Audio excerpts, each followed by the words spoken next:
I literally cannot contain my excitement for one, scratch that, two of my favorite rebels today. I'm Jaren, and that was Melissa, and welcome back to Unfiltered.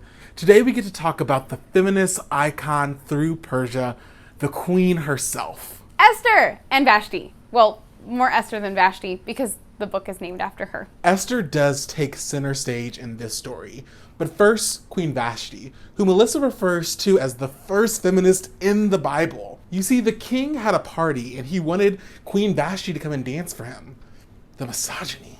Listen, what I love about Vashti is that she stood her ground. Girl set her boundaries even with her drunk husband and with all the men who were pressuring her to do something that she didn't want to. Ladies and theys, if you think dating was bad now, dating in Bible times was so much worse. After Queen Vashti, she didn't die, but she was banished, which meant the king needed a new bride, which meant basically the bachelor. Only if you lost, you got to still stay and have sex with the king. Not great. Honestly, it was so messed up. So even if you didn't get picked, you still had to stay on board as a concubine or serving in the palace. And I guess if you were lucky, you got chosen as the queen. Oh joy. Thus, we meet the young heroine of our story.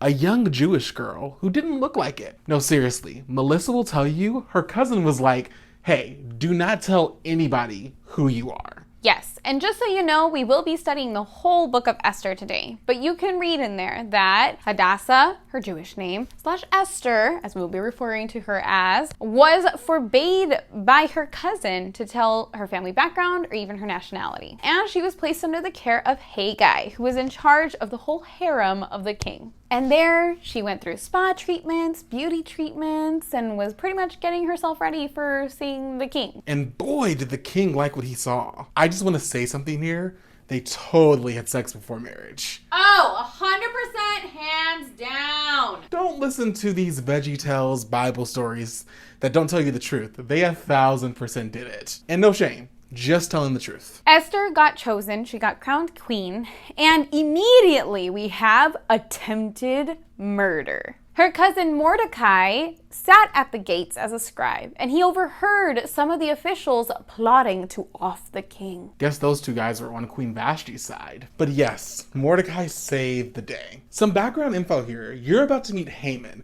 He was second command and overall jerk. And he had this crazy idea that he wanted Mordecai to bow to him. Just to clarify, he wanted everyone to bow down to him, but he had a thing against Mordecai because Mordecai refused to bow down to him. So now we have a crazy vendetta. Yeah, and to make matters worse, because Mordecai wouldn't bow to him, and Haman thought it was a form of disrespect, he wanted to kill Mordecai. But not just Mordecai.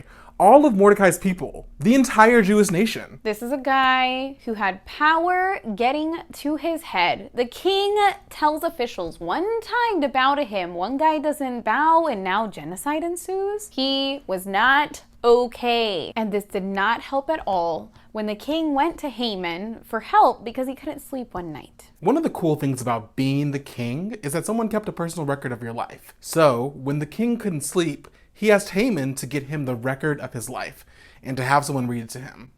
There he found out the day that Mordecai saved him. Now, with this new discovery, the king feels that something should be done to honor and thank this man.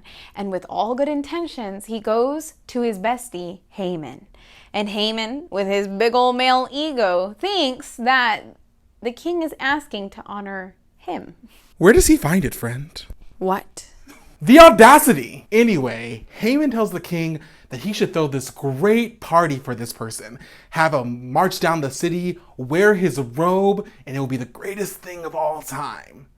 Turns out, the party wasn't for him, though. I would have loved to see Haman's face. I think this is one of my favorite parts of the story because Haman had to end up doing his idea of glorifying and fulfilling his weird fantasy for Mordecai, the man that he hated. This probably frustrated Haman even more. You see, in a previous conversation with the king, Haman had told the king that there are these group of people that weren't following his laws. This drove Haman to do something crazy. He asked the king to get rid of all of the people, all of the Jews. Eradication, genocide, Craziness. And the king, trusting his right-hand man, said yes, not knowing that the people he was killing were the man who had saved his life and his wife.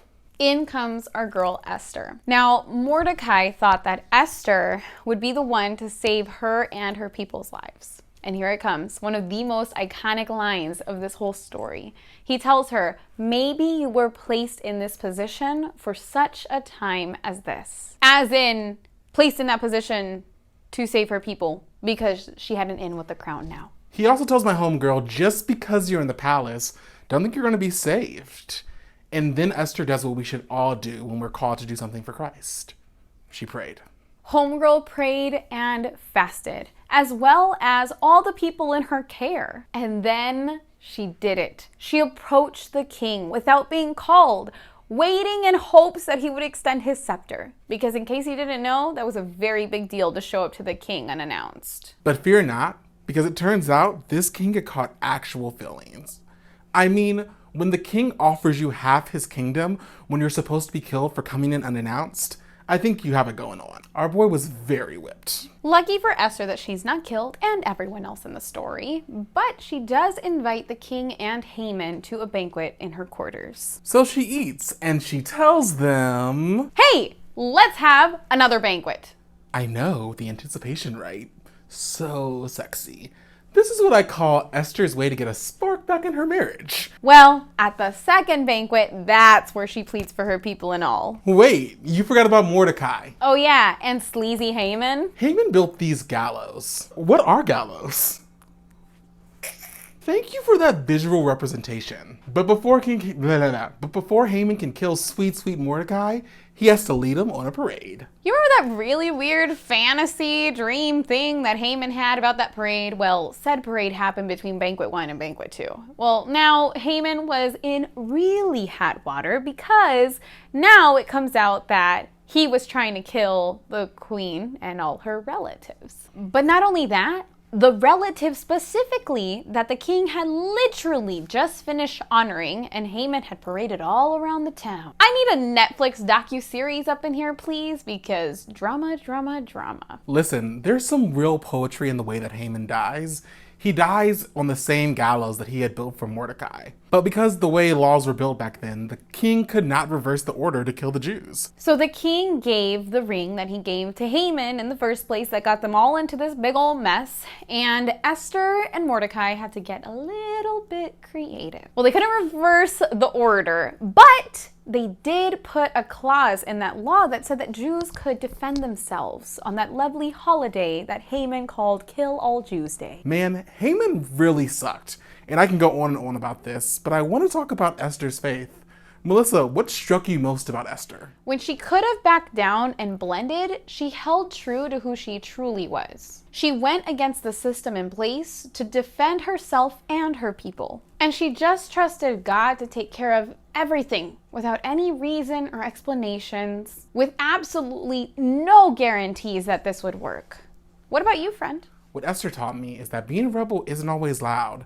Sometimes it's quiet and deliberate. It shows me that God can use our talents, the things that he gave us innately. You can be a rebel too, at work, at school, in a relationship. I think this brings us to the end of this Rebel video. Make sure that you join us next week for episode 4. And please don't forget to like, click, share, subscribe, tell a friend, yell it from the rooftops, whatever you need to do. Thanks for joining us.